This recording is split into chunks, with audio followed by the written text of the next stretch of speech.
Voilà. Alors, aujourd'hui, bonjour messieurs, dames, nous allons aborder la suite de la leçon que nous avons faite la dernière fois sur les spécialités médicales ou ce que l'on nomme communément les médecines de spécialité. Aujourd'hui, nous allons voir quelques exemples dans l'éventail, dans la liste qui est longue de tous les médecins spécialistes. Nous allons voir quelques-uns pour voir d'abord le genre masculin ou féminin, comment ils se prononcent, et en même temps, qu'est-ce qu'ils font, qu'est-ce que font ces spécialistes. Et alors, dans les spécialités médicales que nous avons prises, nous avons choisi en petit 1 le psychiatre. Le mot psychiatre vient du mot psy, qui veut dire psychologie. Donc, ce qui est lié à la psychologie est lié au cerveau humain, c'est-à-dire au fonctionnement du cerveau. Le cerveau, vous savez, messieurs, dames, qui nous sert à nous guider. Il gère, notre cerveau gère notre corps humain. C'est lui qui donne les commandements à tous nos organes.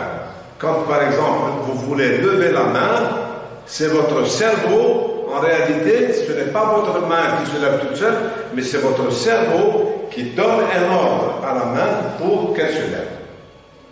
Pour marcher, c'est la même chose. Pour manger, c'est la même chose. Donc, en réalité, le fondement de notre organisme est dirigé par le cerveau. Et s'il y a un petit dérèglement du cerveau, cela vient dire qu'il y a une maladie. Le cerveau, c'est mental, c'est lié à la connaissance, à la reconnaissance, à l'intelligence, etc. Donc, c'est mental. S'il y a un dérèglement mental, ce dérèglement est, disons, soigné par le psychiatre masculin ou bien la psychiatre, on dit au féminin, la psychiatre.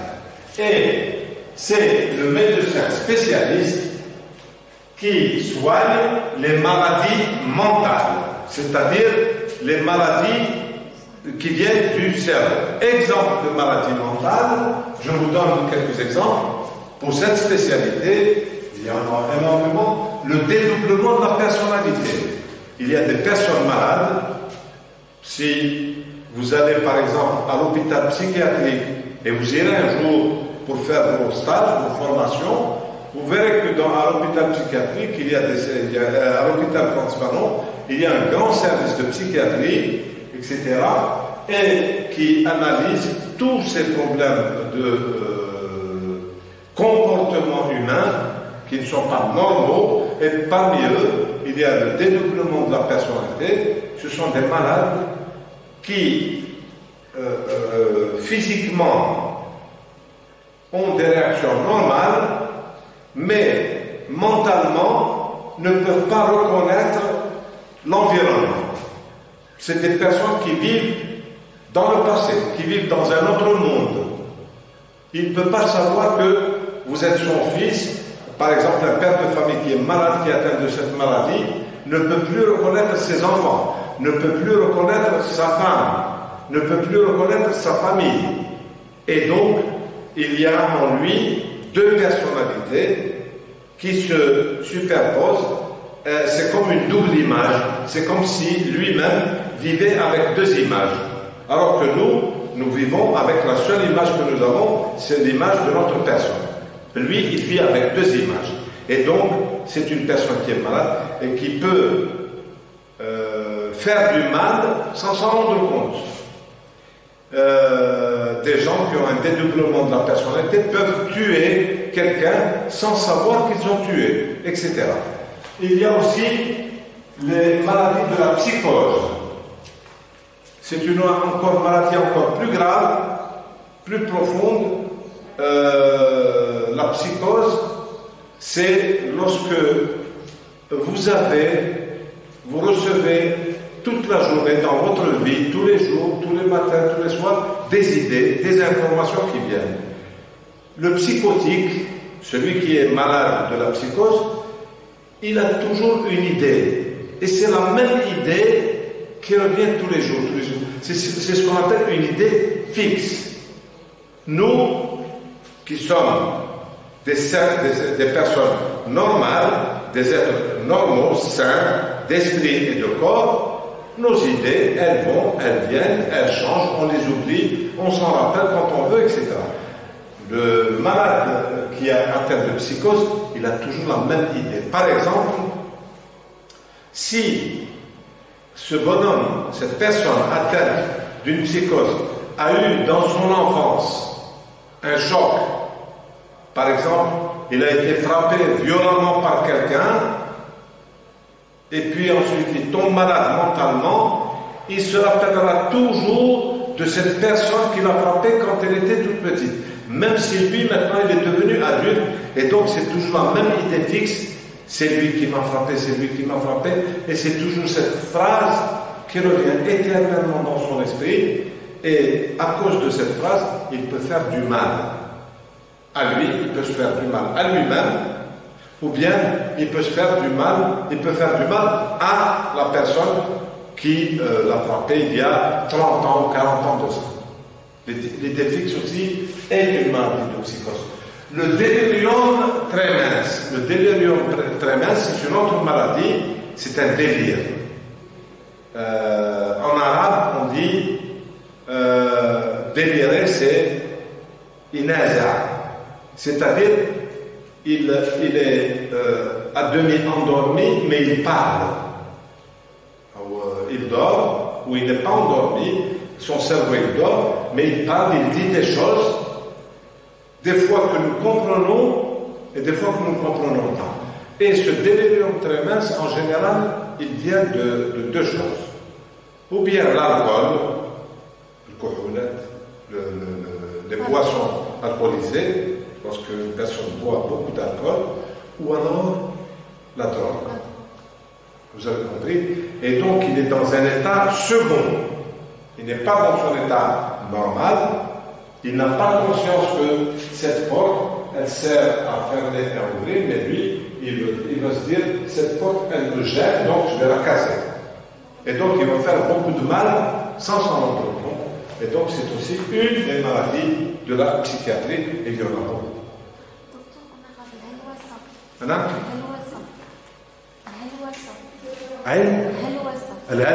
Oui, ma fille. C'est exactement une des phénomènes de la psychose.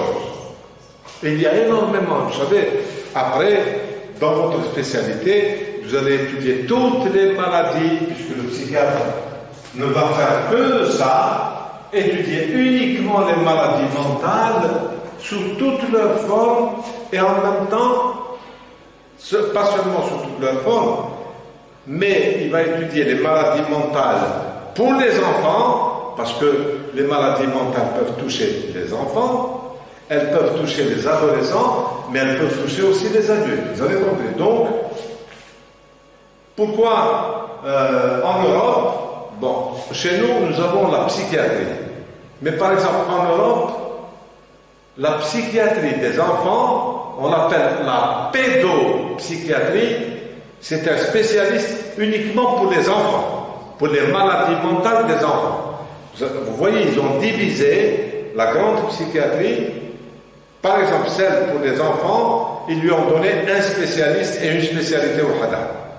Parce que le monde des enfants, c'est un monde merveilleux, mais aussi c'est un monde qui est difficile à gérer. Le nervosisme d'un enfant, l'hyperactivité. Un enfant qui est hyperactif, il bouge partout, il bouge là où il passe, il va casser, il passe par là, il va ensuite là-bas, il ne peut pas se mettre à sa même place. Ça, c'est un hyperactif. Vous avez aussi les cas des enfants autistes. Vous savez, les enfants autistes, les tawahhud, ce que vous appelez tawahhud en arabe, eh bien, ils sont suivis par des pédopsychiatres. C'est-à-dire que c'est des enfants, parce que l'autisme commence déjà très jeune, à l'âge au moment où il commence à parler, à l'âge de 2 ans, 2 ans et demi, 3 ans, déjà, il y a des enfants autistes qui sont atteints de cette maladie. Mais maintenant, grâce à l'école spéciale, Absolument. les enfants sont plus développés, d'autres...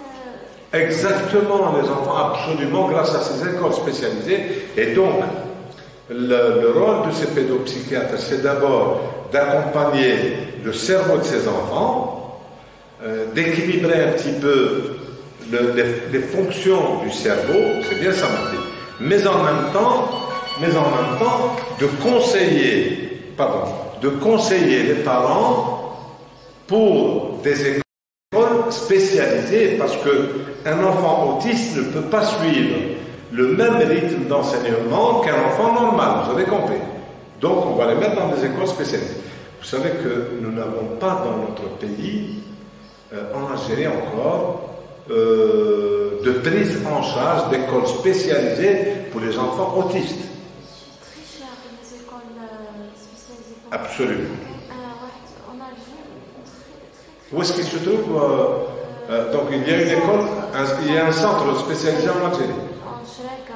À Cheraga, mais ça doit coûter excessivement cher. Voilà. Parce que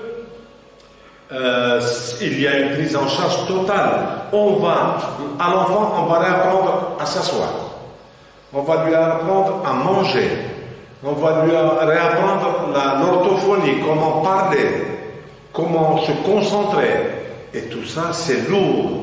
C'est une prise en charge qui est très lourde, qui demande beaucoup d'enseignants spécialisés, vous avez compris.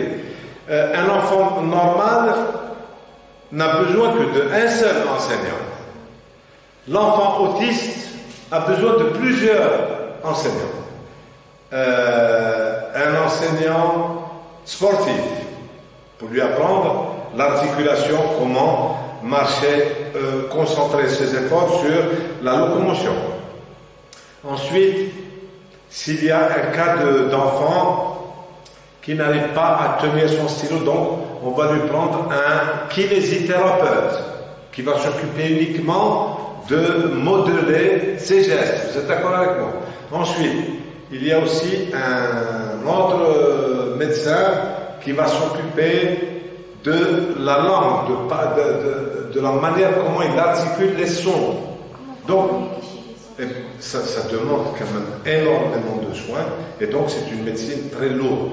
C'est pour ça qu'ils l'ont séparé de la psychiatrie, parce que la pédopsychiatrie, le monde des enfants est un monde très lourd, puisque c'est la découverte. L'adulte, lui, il a déjà découvert, il a tout vu. Mais le petit enfant de 3 ans ou de 4 ans, il n'a encore rien vu. Et donc, il doit découvrir. Et il est malade. Ensuite, vous avez le pédiatre. Le pédiatre, c'est le médecin spécialiste des enfants, c'est-à-dire de l'organisme des enfants, pas du cerveau, mais de tout le reste des organes. Tout le reste des organes. Et donc, toutes les maladies infantiles, on appelle ça des maladies infantiles, telles la rougeole, les premières maladies des petits-enfants, les bronchites dentaires. Vous savez que quand un petit bébé commence déjà à faire ses dents, il commence à tousser, il a des glaires, son nez coule, il tousse tout le temps, etc. Donc, chaque fois, les parents l'emmènent chez le médecin spécialiste. Et donc, il y a les bronchites dentaires. Il y a aussi les douleurs intestinales. Les bébés, les petits-enfants sont sujets à beaucoup de douleurs intestinales qui sont causées par le lait. Ce n'est pas le lait maternel. Le lait maternel est immune. C'est un lait immune qui contient tous les anticorps pour le bébé. Mais généralement, les mamans ne veulent plus donner le sein à leurs enfants, donc on donne le lait artificiel, le lait en poudre. Et vous remarquerez bien que le lait en poudre, des fois, il ne convient pas à un petit enfant, donc c'est le médecin spécialiste qui va soigner les problèmes intestinaux et en même temps qui va changer de lait à l'enfant par rapport à sa structure, par rapport à son poids, par rapport à beaucoup de choses. D'accord? Ensuite, vous avez l'allergologue. Masculin ou féminin, on dit un allergologue ou une allergologue. C'est le médecin spécialiste des questions d'allergie. C'est-à-dire, les allergies, c'est des réactions, ce sont des réactions de notre corps qui sont normales, naturelles, par rapport à quelque chose qui irrite le corps. Donc, par exemple, vous êtes de santé normale, vous allez dans un endroit où il y a beaucoup de fleurs au printemps, et au printemps, vous savez que les fleurs, elles dégagent leur pollen. Ce pollen, il va dans l'air, et nous respirons le pollen. Il y a des personnes, naturellement, qui sont allergiques au pollen des fleurs. Dès qu'elles respirent le pollen, elles commencent à tousser. Et donc, ça donne des bronchites allergiques, ça donne des rhinites, le nez qui coule tout le temps, des rhinites allergiques, des sinusites, des sinus allergiques, et donc ces allergies sont soignées par l'allergologue. Ça c'est au niveau de la respiration. Il y a aussi des allergies quand on mange. Comme les fraises. Par exemple, les fraises. Eh bien, moi, je ne suis pas allergique aux fraises. Moi, j'aime bien les fraises. Vous, vous êtes allergique. Ah. Mais il y a des gens qui sont allergiques aux fraises. J'ai une personne dans ma famille qui est très allergique aux fraises. Elle donne des boutons, ça donne des réactions de démangeaison. Il y a des allergies aux vêtements. Il y a des vêtements que nous portons, et lorsque nous les portons, ils nous donnent des allergies. Par exemple, le nylon, le tissu nylon, il y a certaines personnes qui ne peuvent pas le supporter. Donc, dès qu'elles portent du nylon, il y a des réactions sur la peau, avec des démangeaisons, etc. Les chaussettes. Vous avez compris? Donc, c'est l'allergologue, c'est le médecin spécialiste des questions d'allergie. Exemple, j'ai donné l'asthme bronchique. L'asthme, c'est une maladie allergique qui est due à quelque chose. Soit à de la poussière, ça peut être la poussière de maison, ça peut être, vous savez, dans les couvertures, il y a ce qu'on appelle des acariens. Les acariens, ce sont des petites bestioles microscopiques, on ne les voit pas, mais qui sont dans les couvertures. C'est pour ça d'ailleurs que c'est bon de faire sortir un peu 2 fois par semaine les couvertures au soleil. Parce que le soleil tue tous les acariens, parce que les couvertures sont faites avec de la laine.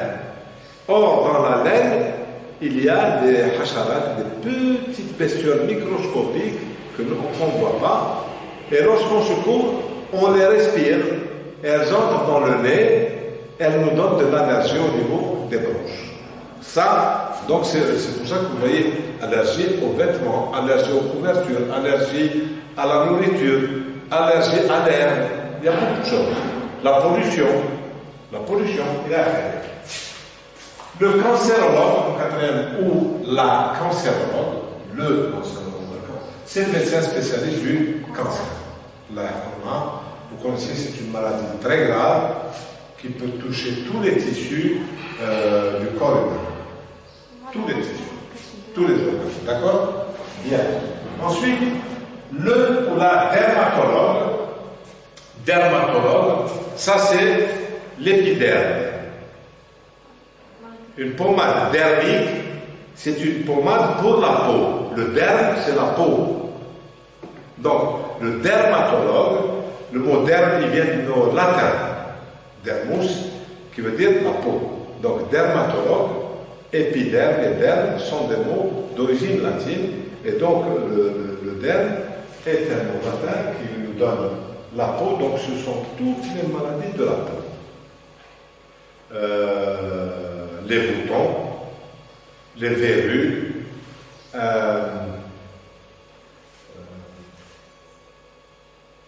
les psoriasis, il y a des maladies, les psoriasis, ce que nous appelons en arabe le qashra, au niveau de la tête. Vous savez, il y a des gens qui ont des plaques au niveau du cuir chevelu, des plaques comme ça. Hein? Oui, voilà, où il n'y a plus de cheveux, et ce sont des plaques qui sont, disons, sèches, et donc il faut soigner et traiter. Il y a aussi, au niveau de la dermatologie, les soins. Par exemple, le dermatologue est un spécialiste aussi des soins de beauté de la peau. Nous avons la partie des maladies de la peau, d'accord, mais le dermatologue aussi, il s'occupe des soins de beauté de la peau. Par exemple, je ne sais pas si vous entendez parler actuellement, à la mode, il y a des femmes et des hommes, c'est pas seulement les femmes, qui veulent étirer la peau, qui veulent enlever les rides et mettre du botox. Eh bien, c'est le dermatologue qui s'occupe de cette spécialité pour embellir. En général, ce sont les acteurs de cinéma et les actrices de cinéma, vous avez vu. Et donc, c'est pour rajeunir la peau et se donner un âge moindre que celui qu'elles ont. Voilà. Ensuite, en sixième position, le ou la gastro-entérologue. Gastro, donc c'est le suc gastrique, c'est l'estomac. Et entérologue, c'est les intestins. Donc c'est le médecin qui soigne tout le tube digestif. Vous savez, le tube digestif, vous avez l'œsophage, c'est bien ça maintenant. Ensuite, vous avez l'estomac, les intestins, l'intestin grêle, le gros intestin, le pancréas, la rate, le foie, et bien sûr, il y a des jusqu'au rectum. Voilà à peu près. Donc, c'est le médecin spécialiste de tout le tube digestif. Quel que soit le type de maladie, c'est lui qui se charge de soigner et de guérir cette maladie. Le ou la stomatologue, les stomatites, c'est les maladies de la bouche. La bouche. Donc, stomatologie, ce n'est pas l'estomac, hein. Attention. C'est stomatologie, c'est la bouche. C'est les maladies, c'est le médecin qui s'occupe des maladies de la bouche et des dents. Vous allez me dire, monsieur, la bouche, eh bien, il y a des graves maladies de la bouche. Il y a même des cancers de la bouche. Vous êtes d'accord avec moi? Il y a des fois, il y a des inflammations de la langue. Il y a, vous savez, les boutons qui il y a sur la langue, etc. Des fois, la langue, elle devient blanchâtre. Des fois, c'est le palais qui est atteint. Des fois, c'est les gencives. Comment parler plus fort? Alors, la stomatologie est une spécialité de la chirurgie dentaire. Vous avez compris, ma fille? La chirurgie dentaire est une chirurgie globale, comme je vous l'ai dit, et la stomatologie, elle s'occupe globalement de la bouche, surtout de la bouche, et ensuite des dents. C'est-à-dire, elle s'occupe d'abord de la bouche pour voir si la bouche qui est malade n'a pas donné de maladie aux dents. Ok? Très bien. Donc la stomatologie est une spécialité de la grande chirurgie dentaire. Ensuite, l'ophtalmologue, c'est les yeux, c'est le médecin spécialiste des yeux, et donc vous connaissez toutes les maladies, la myopie, la presbytie, il y a beaucoup de choses à voir et à discuter sur la maladie des yeux. L'urologue, Alors, l'ophtalmologue est masculin ou féminin? On dit une ophtalmologue, un ophtalmologue. L'urologue, c'est la même chose, il est masculin ou féminin. C'est le médecin spécialiste des voies urinaires. C'est-à-dire que l'urologue s'occupe de la vessie. Il s'occupe de l'urètre, des canaux qui viennent des reins. Donc, à partir des reins jusqu'au reste de la vessie, c'est l'urologue. La vessie, la prostate, l'urètre, toutes les parties qui sont tout autour de la vessie et qui sont importantes. D'accord? Par exemple, il y a des gens qui ont des inflammations de la vessie. Il y a des gens qui ont des vessies qui sont très gonflées, etc., etc. Beaucoup de gens. D'ailleurs, les urologues, ce sont des chirurgiens. Ils sont en même temps urologues et en même temps chirurgiens. D'accord? Donc, c'est une spécialité qui fait les deux fonctions.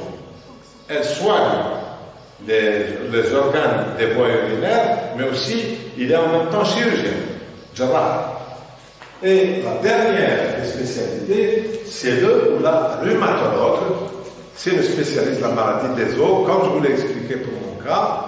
Donc c'est lui ou elle qui soigne les rhumatismes articulaires, qui soigne les fractures osseuses, etc. Et donc qui soigne les problèmes de développement de l'os, par exemple le nanisme. Vous savez qu'il y a des gens qui sont petits de taille, donc qui n'arrivent pas à grandir, et donc c'est le rhumatologue qui va donner des traitements pour le développement de l'os. Vous avez compris? Voilà grosso modo pour la leçon d'aujourd'hui. Nous avons terminé aujourd'hui tout le détail de la leçon sur les spécialités médicales et les médecins spécialistes. La semaine prochaine, nous verrons à peu près les questions que posent les médecins spécialistes, quelques questions, comment les médecins spécialistes font-ils leur anamnèse, et en même temps, on va étudier une leçon de grammaire, l'interrogation, puisqu'on parle de questions, on va étudier l'interrogation directe et l'interrogation indirecte. Et je vous remercie. Voilà.